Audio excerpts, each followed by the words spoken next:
Assalamualaikum warahmatullahi wabarakatuh. Sebelum memulai pembahasan kita kali ini, teman-teman diharapkan untuk menyiapkan pena dan kertas untuk mencatat. Kali ini kita akan membahas tentang PPh pasal 23 atau PPh 23 yang ada di Undang-Undang Pajak Penghasilan pasal 23. PPh 23 adalah pajak yang dipotong atas penghasilan yang diterima atau diperoleh wajib pajak Badan Dalam Negeri atau WPDN dan BUT atau bentuk usaha tetap yang berasal dari modal, penyerahan jasa, atau penyelenggaraan kegiatan selain yang telah dipotong PPh 21. Berikut adalah pemotong PPh pasal 23. Yang pertama adalah badan pemerintah, yang kedua subjek pajak Badan Dalam Negeri, yang ketiga penyelenggara kegiatan, yang keempat bentuk usaha tetap atau BUT, yang kelima perwakilan perusahaan di luar negeri lainnya, yang keenam orang pribadi sebagai wajib pajak dalam negeri tertentu yang ditunjuk oleh KPP sebagai pemotong PPh pasal 23, yaitu yang pertama, akuntan, arsitek, dokter, notaris, PPAT, kecuali pengacara, konsultan yang melakukan pekerjaan bebas. Yang kedua, orang pribadi yang melakukan usaha yang menyelenggarakan pembukuan atas pembayaran berupa sewa. Berikut adalah penghasilan yang dikenakan PPh pasal 23 atau yang selanjutnya disebut sebagai objek pajak PPh pasal 23. Yang pertama ada dividen, yang kedua bunga termasuk premium, diskonto, dan imbalan sehubungan dengan jaminan pengembalian uang.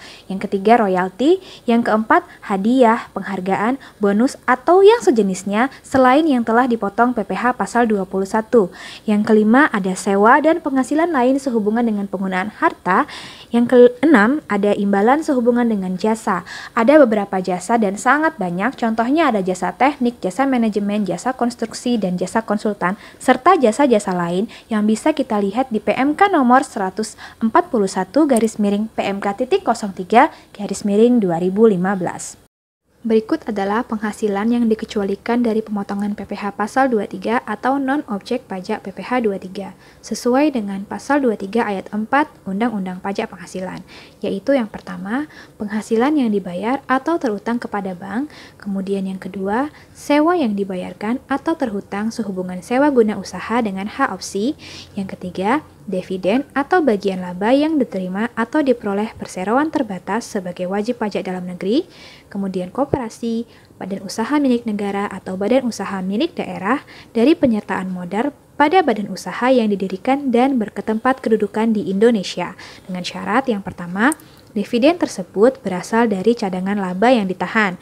Kemudian yang kedua, bagi perseroan terbatas, BUMN dan BUMD yang menerima dividen, kepemilikan saham pada badan yang memberikan dividen paling rendah 25% dari jumlah modal yang disetor.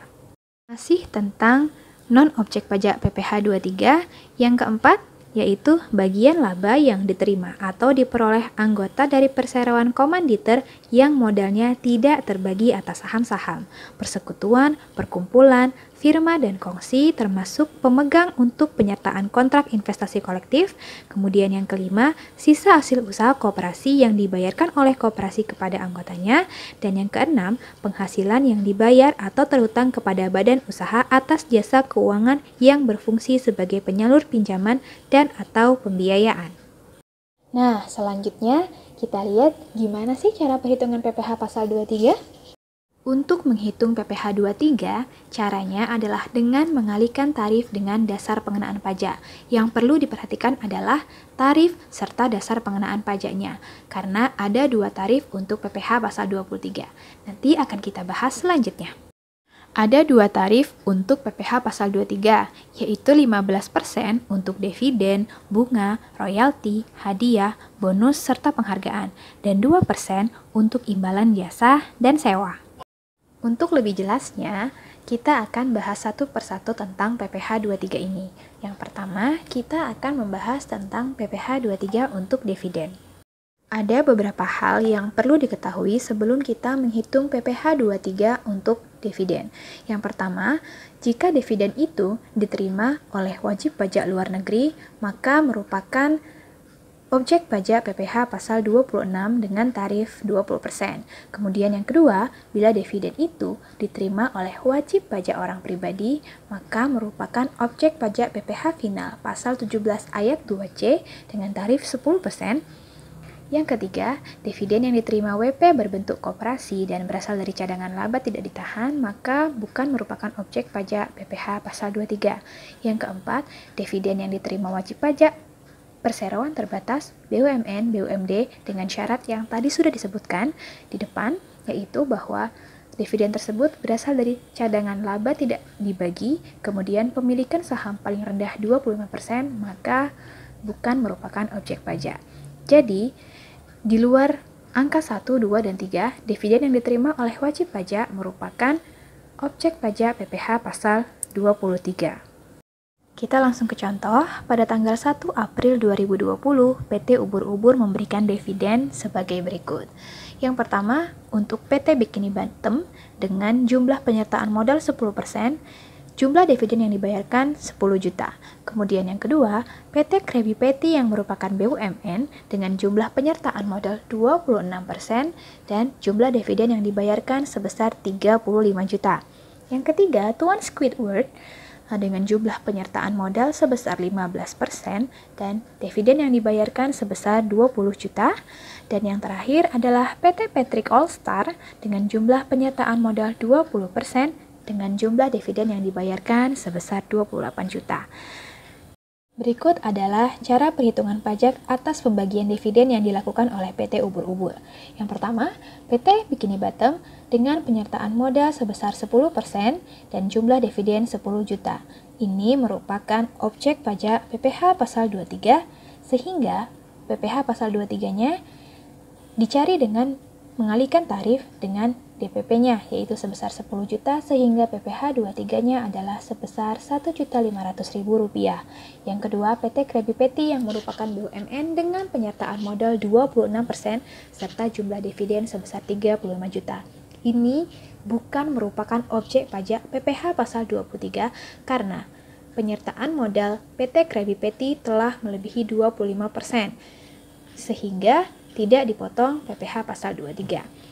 Kemudian untuk Tuan Squidward, penyertaan modal sebesar 15% dengan jumlah dividen 20 juta.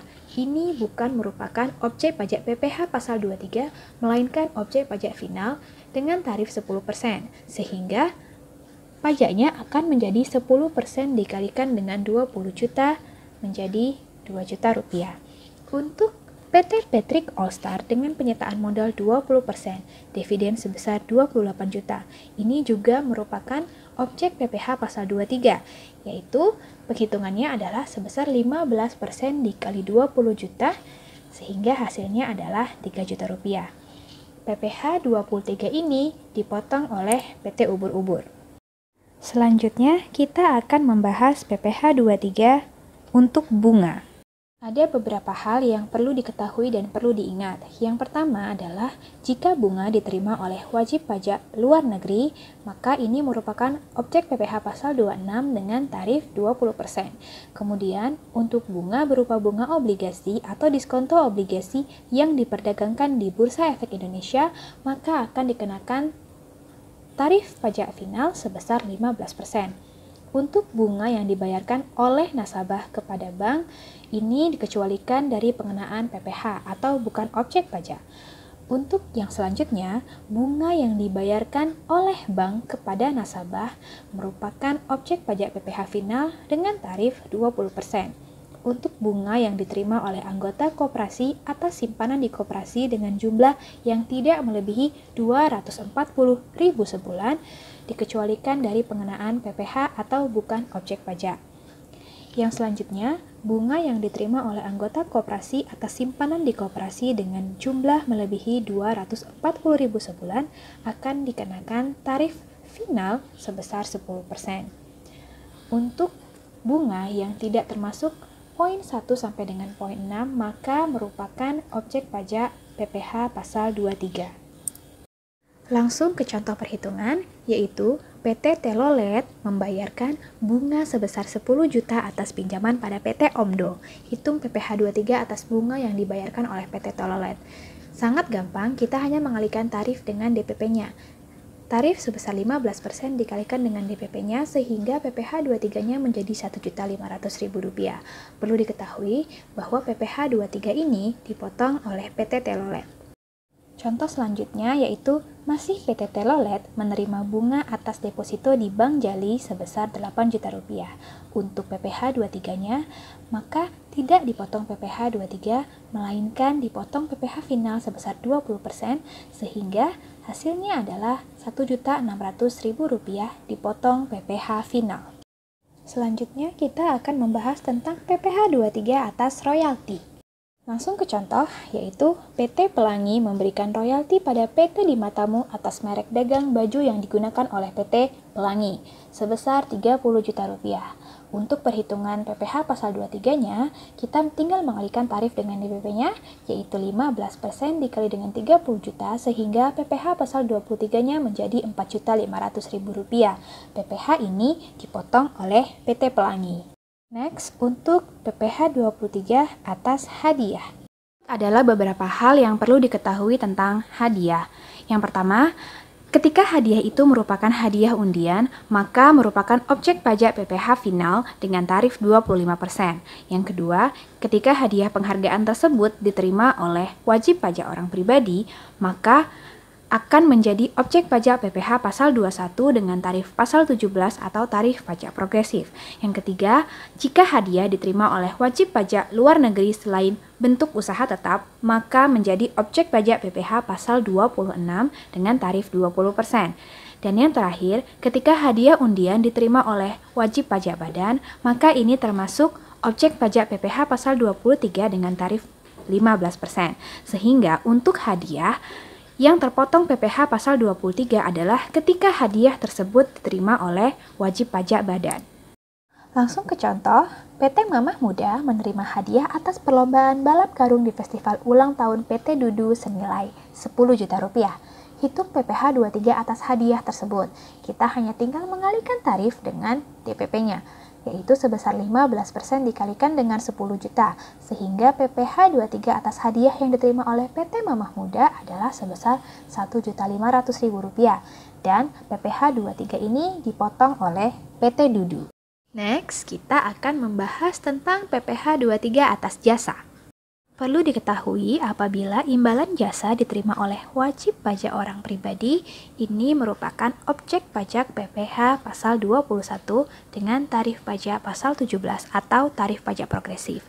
Yang kedua, apabila imbalan jasa tersebut diterima oleh wajib pajak luar negeri, maka merupakan objek pajak PPh pasal 26 dengan tarif 20%. Dan jika imbalan jasa diterima oleh wajib pajak badan, maka merupakan objek pajak PPh pasal 23 dengan tarif 2%. Sehingga untuk imbalan jasa yang dikenakan PPh pasal 23 adalah ketika imbalan ini diterima oleh wajib pajak badan. Langsung ke contoh, yaitu PT Ayam membayarkan jasa servis mesin potong ayam sebesar 5 juta kepada PT Denlape. Maka PPh 23-nya adalah 2% dikalikan dengan 5 juta, sehingga PPh 23-nya sebesar Rp100.000 dipotong oleh PT Ayam. Lanjut, kita akan membahas tentang PPh 23 atas sewa. Untuk sewa, perlu diketahui jika sewa atas tanah atau bangunan ini merupakan objek pajak PPh final 4 ayat 2 dengan tarif sebesar 10%. Untuk sewa selain tanah dan bangunan merupakan objek pajak PPh 23 dengan tarif 2%. Contohnya, PT Anak menyewa sebuah alat berat pada PT Gembala seharga 35 juta. Hitung PPh 23 atas sewa tersebut.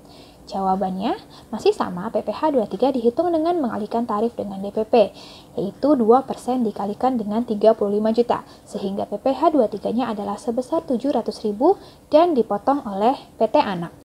Untuk batas akhir penyetoran PPh pasal 23 adalah 10 hari setelah berakhirnya masa pajak, dan untuk batas akhir pelaporan PPh pasal 23 adalah 20 hari setelah berakhirnya masa pajak. Untuk wajib pajak yang terpotong PPh pasal 23 namun tidak mempunyai nomor pokok wajib pajak atau NPWP, maka akan dikenai kenaikan tarif sebesar 100%. Jadi misalnya ketika seorang WP menerima dividen royalti atau bunga Yang awal mulanya tarifnya 15%, ketika tidak punya NPWP, maka tarifnya akan berubah menjadi 30%. Begitu pula untuk jasa ataupun sewa. Ketika WP tidak punya NPWP, maka tarif akan naik menjadi 4%. Sekian pembahasan kita kali ini tentang PPh 23. Semoga bermanfaat. Wassalamualaikum warahmatullahi wabarakatuh.